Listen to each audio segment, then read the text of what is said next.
katajajilan fedhaa fi eeyyama waaqayyoo nuuf haa ta'u. Egaa kanatti aansuudhaan karaa keessummaa keenyaa duuka bu'aa qulqulleettuu Sillaasee faarfataa Diyaaqoon Boonsaa ni ta'a jechuudha. Kallattumaan waltajjii hafuura qulqulluu isaanitti seen dabarsa.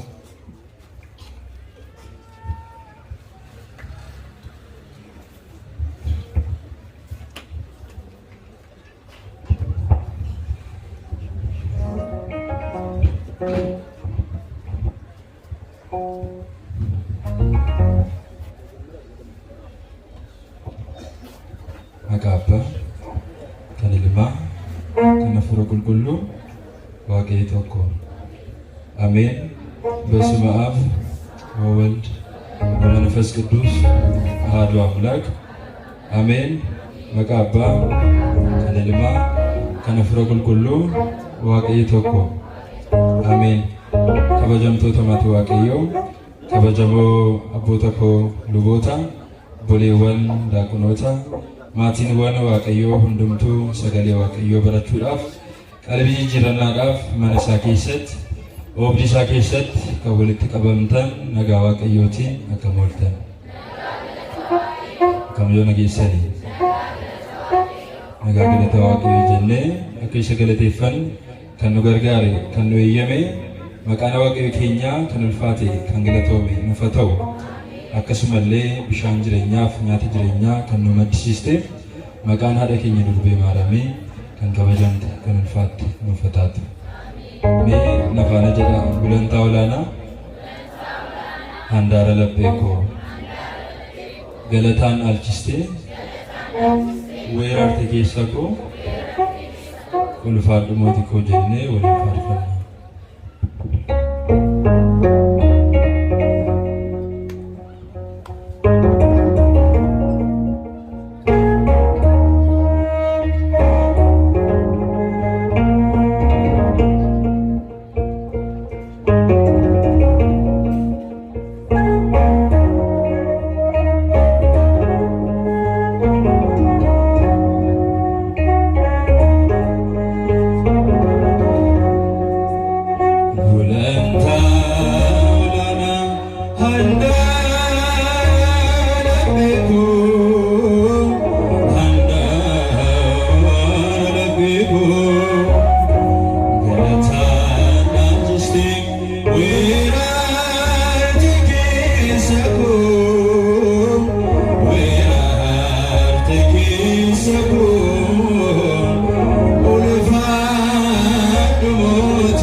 Shiva